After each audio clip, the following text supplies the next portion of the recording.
Vice President Kamala Harris raked in $1 billion in campaign donations, and now it's all gone, evaporated, and she's in debt. But the question is how?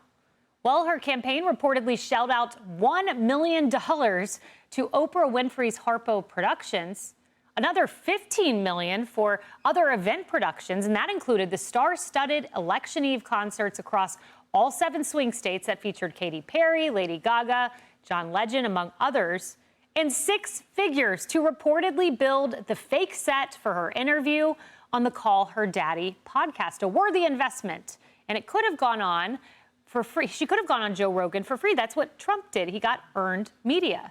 Millions more went to social media influencers, and one vendor used to recruit stars to the Harris campaign was given over $3.9 million, and none of it paid off.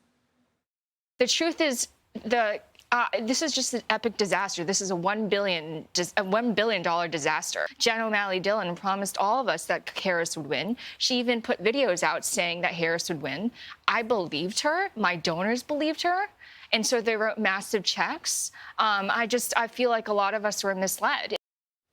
Cheryl, I saw you in the hall, and you said you did voluminous research on this one. My head is full of this story right now. But yes, so besides the set, like that 6-figure set that was built for the Call Her Daddy podcast or whatever, think the Katy Perry, the John Bon Jovi, the concerts, think of all the support staff. Carly and I talked about it this morning, that all goes into those concerts, the air travel, the jet travel, the aviation bill alone, and then the payrolls for her team, the taxes that they spent. And by the way, this is according to Ad Impact. This is what really blew me away. Okay, Harris spent more than $654 million on advertising, right, from July 22nd to Election Day. Guess how much Donald Trump's campaign spent? $378 million. That is a 57% difference, and none of it paid off. But look, I mean, overall, if I was a small donation donor and I gave to the Harris Walz campaign, I would be furious right now because of the misappropriation of funds. They overspent the sets, the Harpo Productions, large bill. The best news is that we're going to have to get those filings. We might get them the end of this week. It's going to give that accounting breakdown of what they spent. I cannot wait for that. That'll be interesting. I will have more. This is Cheryl's Christmas. That is. Let's look at the financial breakdown. I love it. Jeremy, I was looking at this over the weekend, and I could not believe the contrast. Kamala Harris had put this out. She's soliciting donations now. She's also apparently trying to sell her list, but she's calling it the Fight Fund. So she wants people to donate to the Fight Fund. And you contrast that, you see it there highlighted, what Donald Trump said over the weekend, whatever we can do to help them during this difficult period, I would strongly recommend we as a party and for the sake of desperately needed unity do. We have a lot of money left over. What a contrast. I thought that was perfect. I mean, it was just chef's kiss. I mean, it really was. I mean, you know, and honestly, a lot of these left-wing groups seem to have this issue. I mean, even Black Lives Matter groups have been caught up a lot of misappropriation issues. Down in Georgia, where I'm from, Stacey Abrams and her campaign had some issues there, some of her nonprofits. And then here we have Kamala Harris, you know, $1 billion blown through all of it. And I think, as Cheryl was saying, I mean, these small dollar donors who don't have much, who gave something to the campaign, and you have Oprah, a billionaire, saying, you know, you donate to the, chip in $5, $10, telling them to give the little that they had to the campaign. And Oprah's turning around, making $1 million check off the campaign. I mean, that is a scandal. And I think a lot, especially young people, are realizing this was a farce. Like your favorite influencer, your favorite celebrity who came out in support of Kamala Harris, they were all getting paid off, right? I mean, this was not, they didn't do it out of the kindness of their heart. They didn't do it for free. So I was really curious to see, did any of those celebrities, I mean, Beyonce, $10 million.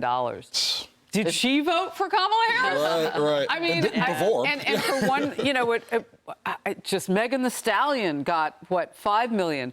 I don't know, and Kamala Harris doesn't know what these people would do if they got that money. And as I understand it, some of the fundraising emails that you were just talking about were still going out Tuesday night at 10 p.m. People in the building were getting them, and they were saying, oh, my gosh, they're still, and this is why, because they had overspent. Misappropriated, maybe. We don't know until Cheryl says those receipts come in. Like I said, like she said, it's my Christmas. And we don't, and to be clear, like, we don't know that Oprah pocketed the money. It could have gone to a production team to produce the event. So there's a lot of nuance here. But I would say this, Carly, I love the Biden aide who told Axios they went through $1 billion. What the bleep? Yeah, bleeps all around. You know, when it comes to the money, I think Democrats could have all the money in the world, which they did. I mean, $1 billion. But if you do have a bad candidate and a bad set of policies, that money's not going to take you very far. Hindsight being 2020, a lot of mistakes were made. And one that has not yet been mentioned is that Julia Roberts ad that I'm sure cost a pretty penny. The one where she narrated it and it told women to lie to their husbands about who they voted for. What a dud, how patronizing. Just went over completely wrong. And then I am very surprised that the Oprah town hall cost $1 million when it gave Kamala Harris one of the worst word salad moments on the campaign trail that she had, where Oprah had to step in multiple times to cover her tracks. And people at the town hall were like, did she even answer my question? I'm not so sure. Sometimes authenticity when it comes to Donald Trump is something money can't buy.